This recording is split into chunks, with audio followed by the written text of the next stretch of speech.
everybody. Welcome to the last episode of You, Me, and ICED for season 1.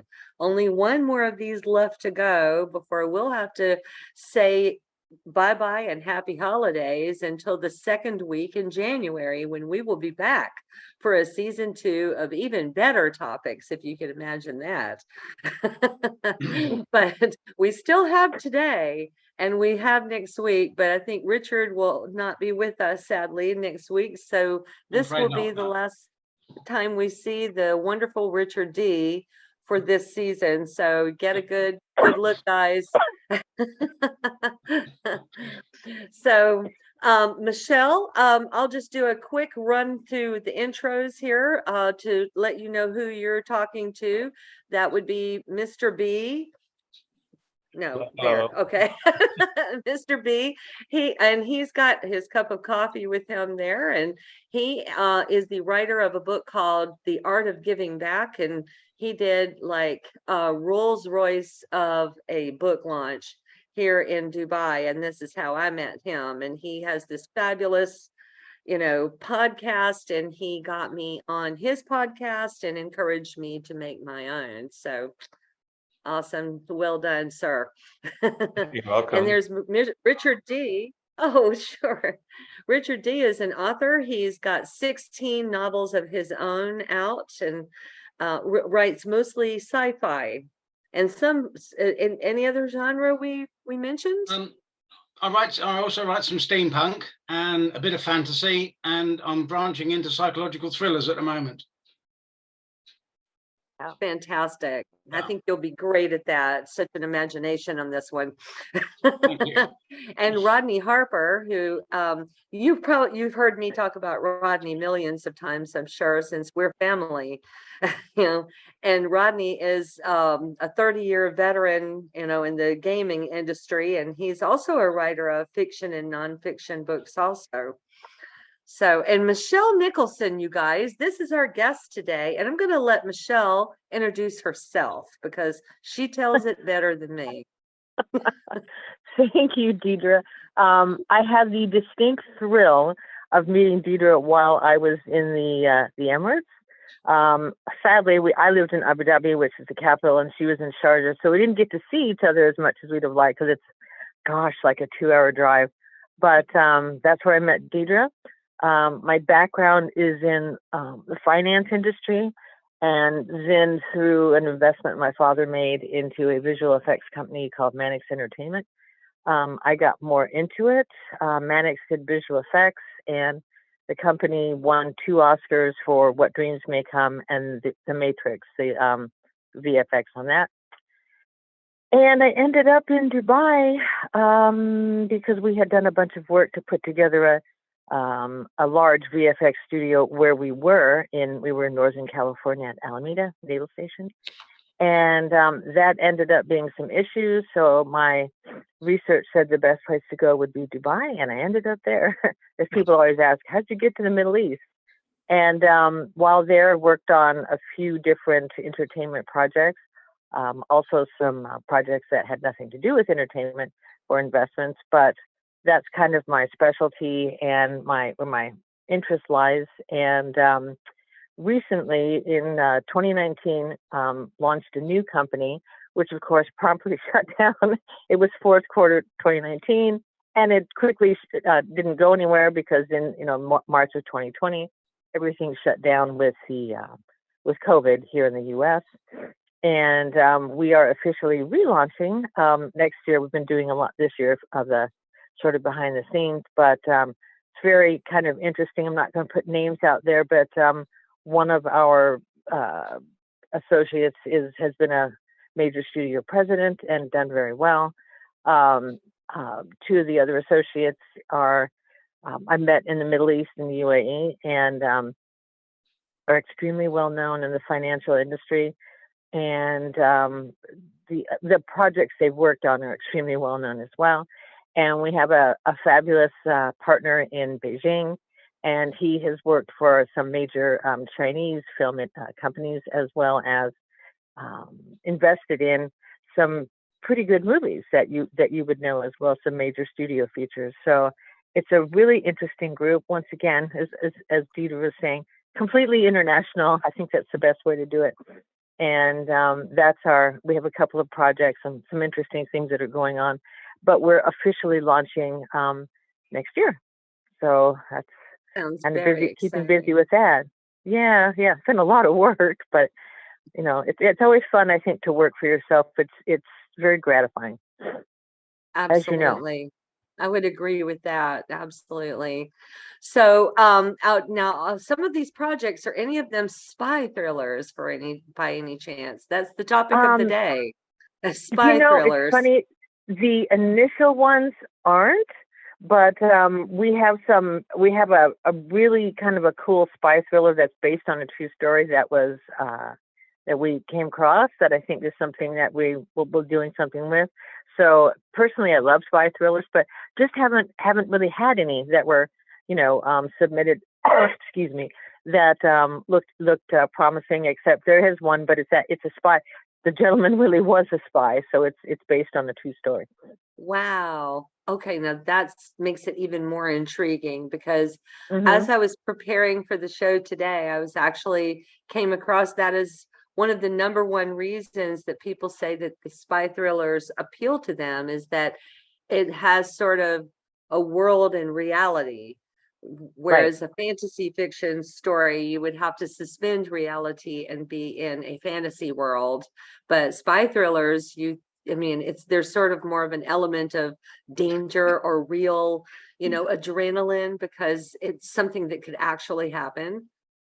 Right, and people Would you can guys relate to agree the with different me? places. Yep. What about you, Rodney? What do you think about that?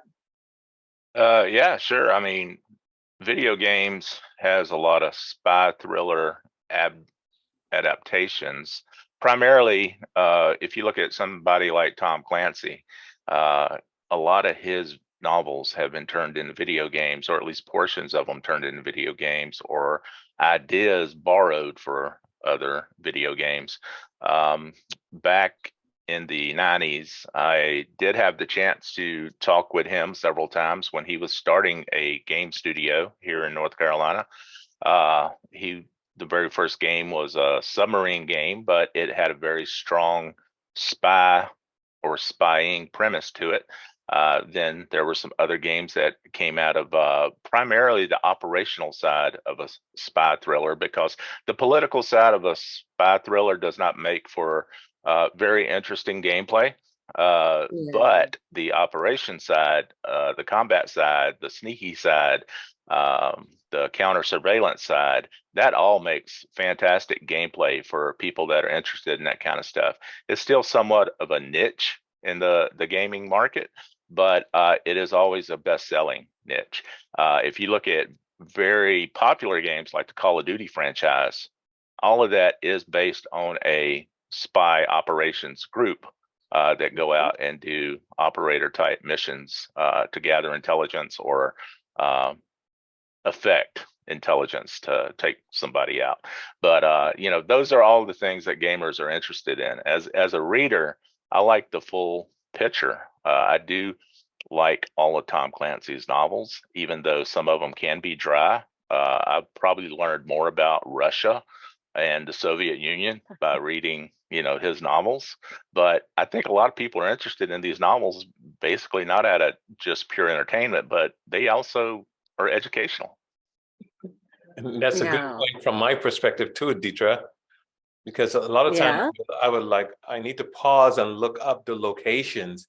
And so I could imagine as you put those type of things together, the person will have to not just write like in fantasy, but will have to do their homework as far as a level of accuracy as to whether or not, the reader knows where they're talking about or walked down that street before or sat in that cafe.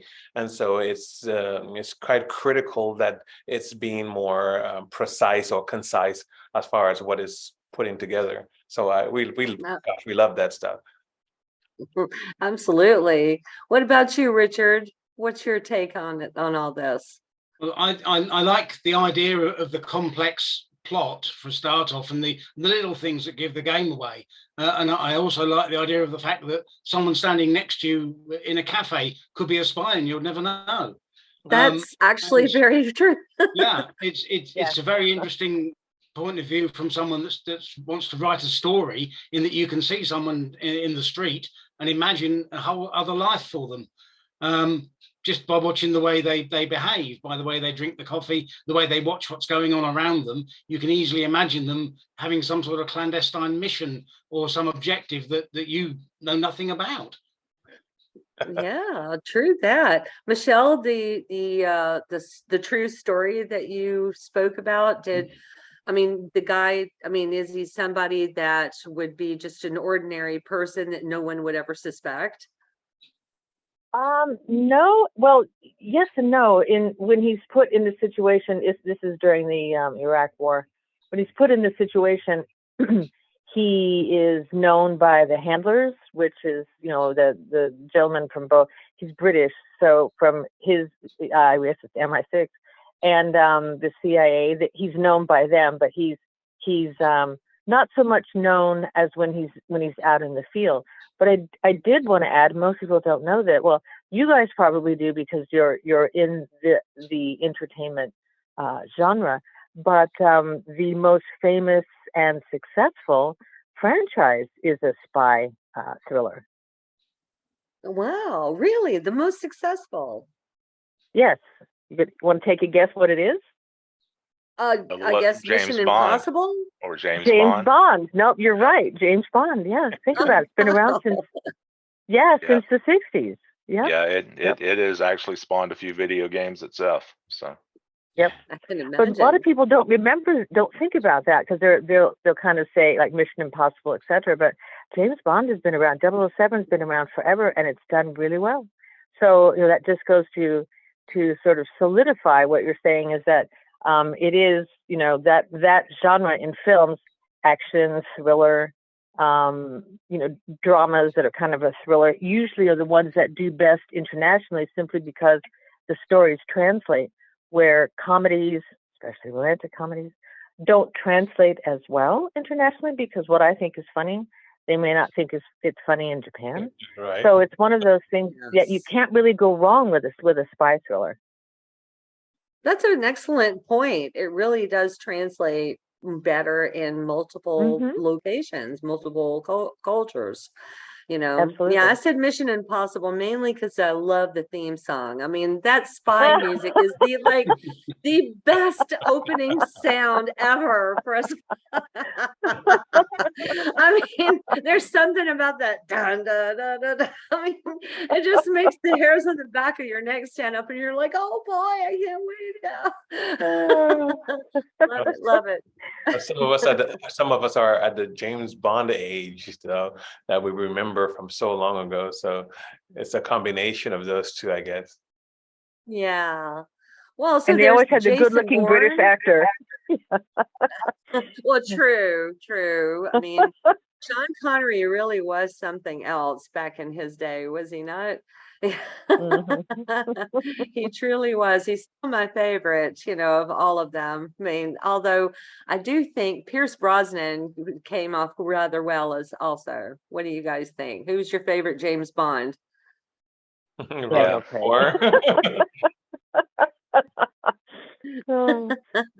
Well, you know, and also one thing that I read getting ready for today, now in terms of writing, you know, a good spy thriller, it's very important to have the two sides, you know, very extremely well written. I mean, really characters that pop, both the antagonist and the protagonist, I mean, have to be, you know, extraordinary. I mean, that's the mark of a fantastic spy thriller. I mean, you know, when Michelle and I spoke earlier, I mean, you know, she mentioned The Matrix, and The Matrix kind of qualifies as a sci-fi spy thriller, does it not?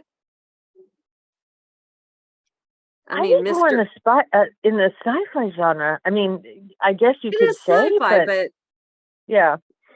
Yeah, I mean, the whole Mr. Anderson and Mr., you know, what's this, you know, the two, you know, Nero, you know, facing off against each other. But what I'm saying is, in a spy thriller, you kind of have to have that element too, right? There's James Bond, and then there's like, give me a name of one of his his villains. Who? Blofeld. Say again.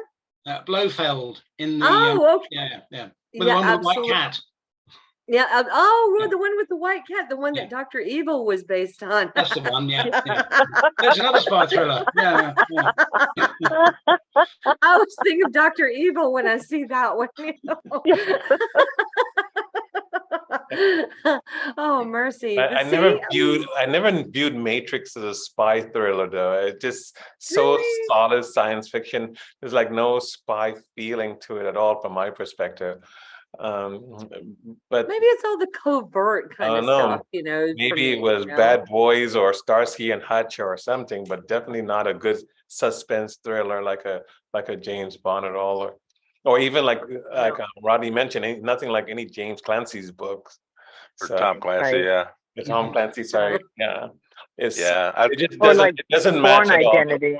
The Matrix, Born Identity was really good. Okay, that's a whole different level there. Yeah, that's probably more akin to what the Matrix was trying to do. It's a operational level, but they're trying to do a cover up, or cover up some kind of intrigue. So that plot structure is very similar to what Matrix was doing.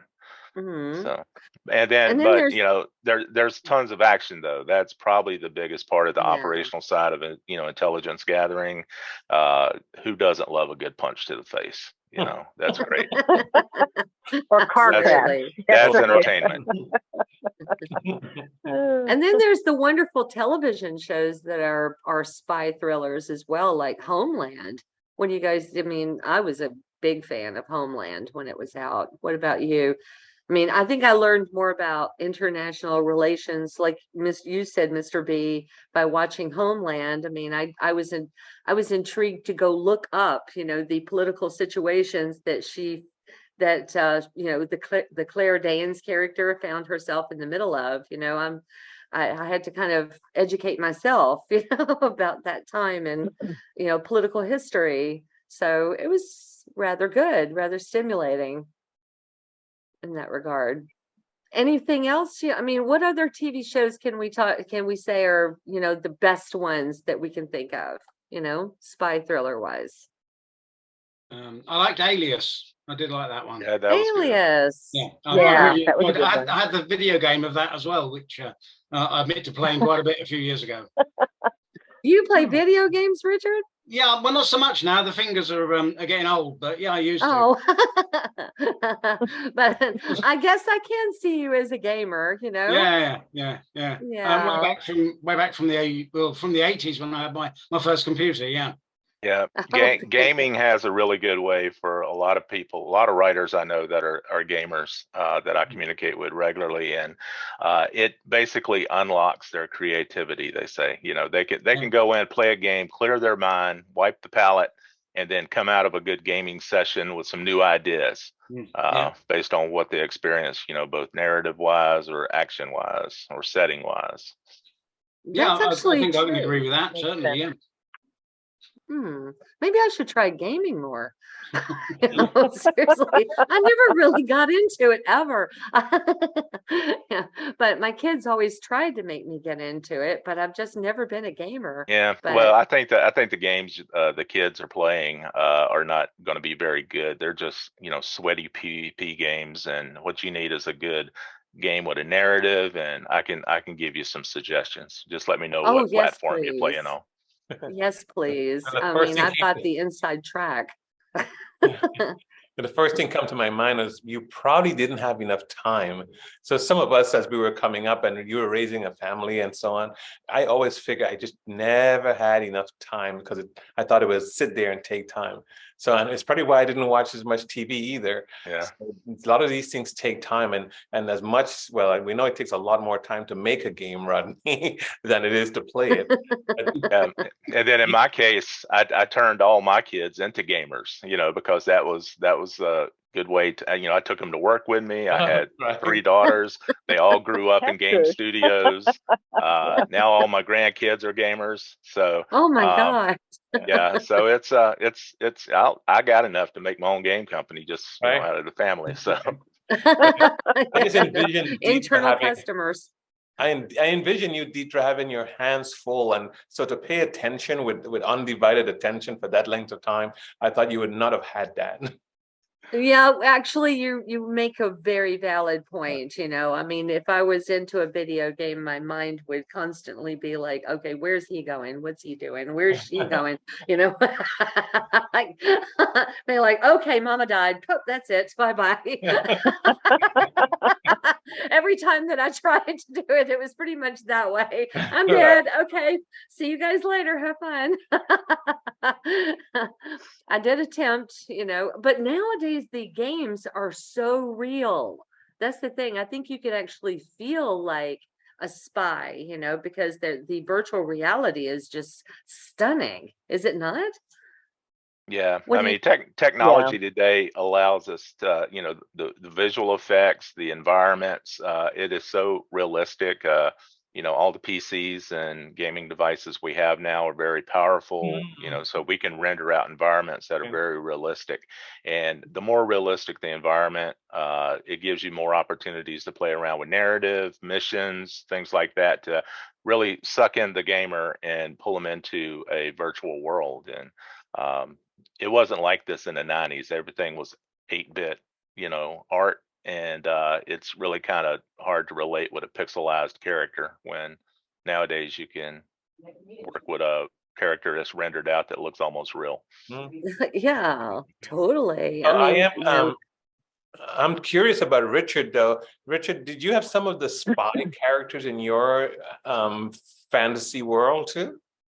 There are certainly, yeah. There are people there that may have more than one purpose and may be doing something more than they appear to be doing on the surface. But we're not out and out. They're not out and out spy stories. It's just part of the persona of various people. You're never quite sure who or what their real purpose is. It may not be what's on the surface.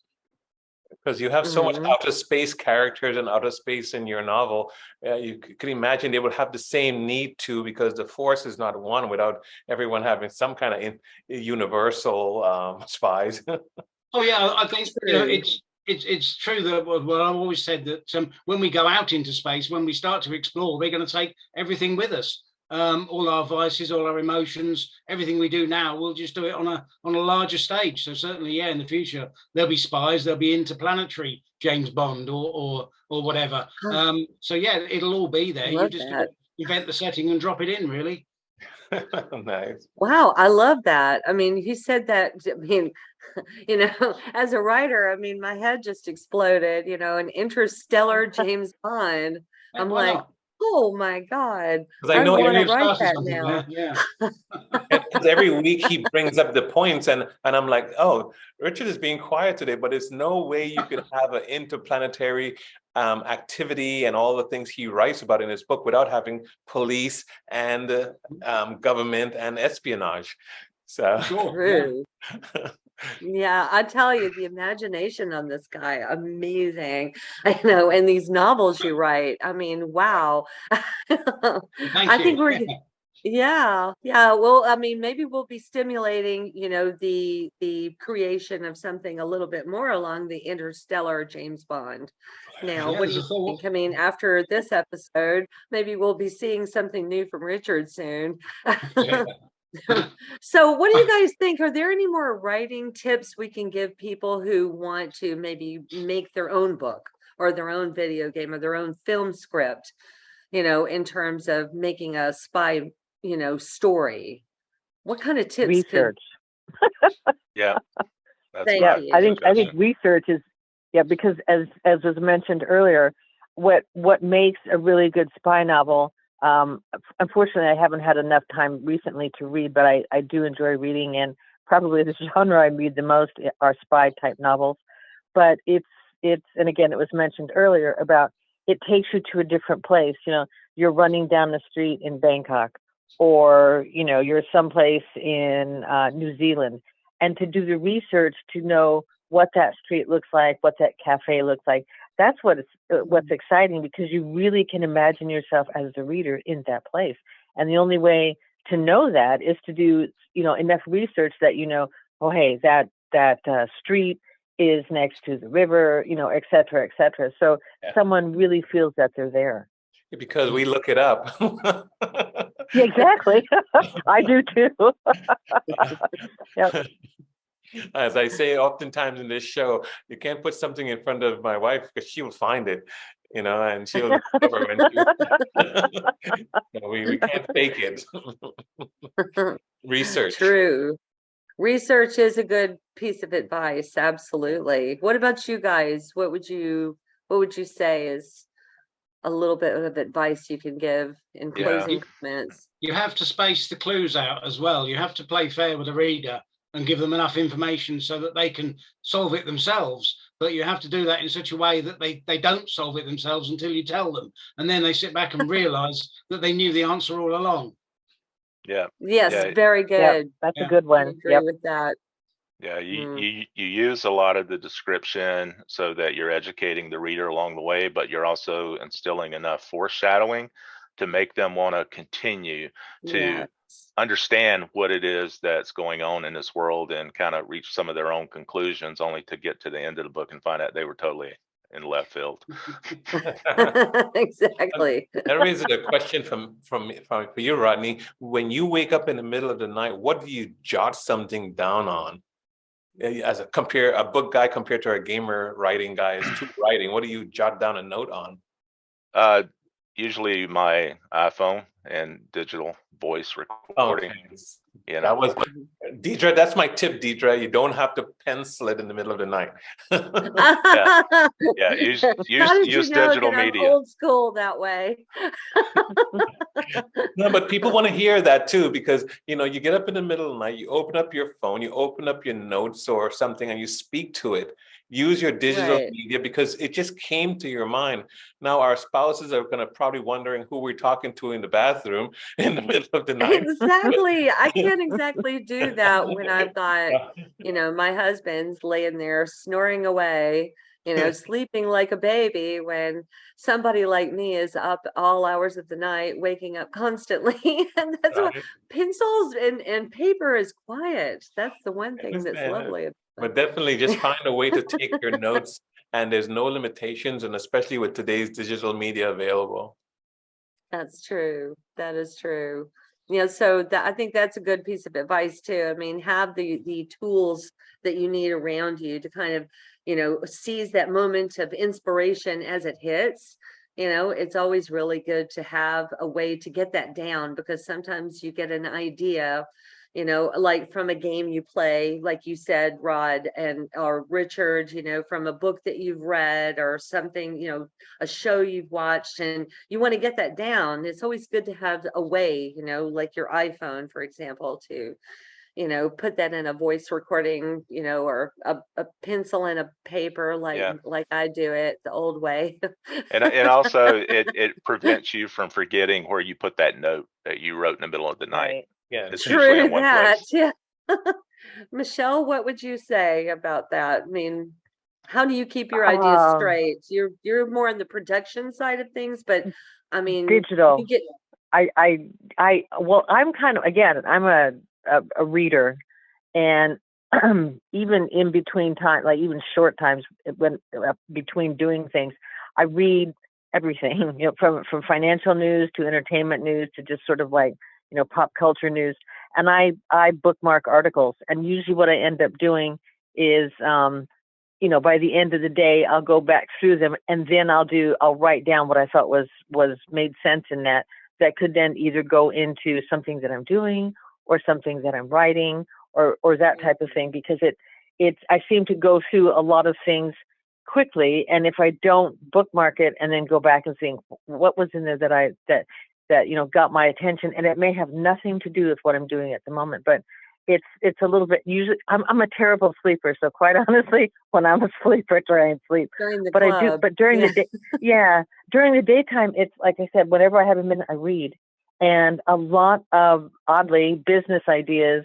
You know, I gravitated a lot towards the business end, but you know, I started off as an artist type of a thing, so I sort of meld the two of them, and a lot of them I get from reading things that have nothing to do with whatever the article is. It was just something someone said, or a situation that someone did. It's like, wait a minute, that would work for this. So Yes. I read everything and then save the things that make sense. True. Always keep that creative mind on, keep yourself observant. I think that's itself is a great piece of advice as well. Just, keep your eyes open. Like Richard said, you never know when the guy you're sitting next to in a coffee shop having, his latte could be some kind of a secret agent and have this alternate life, and you really don't know. I mean, because as I have always understood it, these people are meant to blend in. They are, I mean, I had a political science professor once that used to work for the FBI. And, he was a wild, looking guy. I mean, you would never understand how he could fit in, but he said he did a lot of fitting in with groups of, protesters and like, the 60s and everything. I mean, he was old by the time he was, teaching us, but I mean, so he kept the kind of the hippie kind of look, I guess it stuck, infiltrating those groups. But Absolutely. yeah, amazing. I mean, just to take one look at him on the street, you would never think that guy was in the FBI. Right. So before we close, we want to remind everyone, Dedra, about we're trying to have one more session to close out, and then definitely Yes, come back one more next year. session.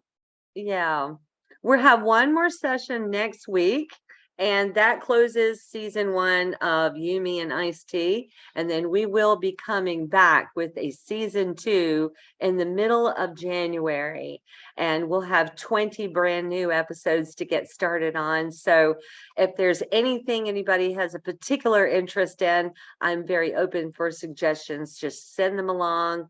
I'm on all social media pages, so feel free to contact me, and you guys as well. And I wish everybody well, and and until next time, we have one more time to meet before we have to say happy holidays. All right. Sounds good. And we'll do our best to see you. And thank you, there myself. Michelle. Thank you so much for spending this Yes, time with thank you for today. inviting me, and nice hearing from everybody. Thank you. Thank you. We'll Nice see talking you to on you. again next time.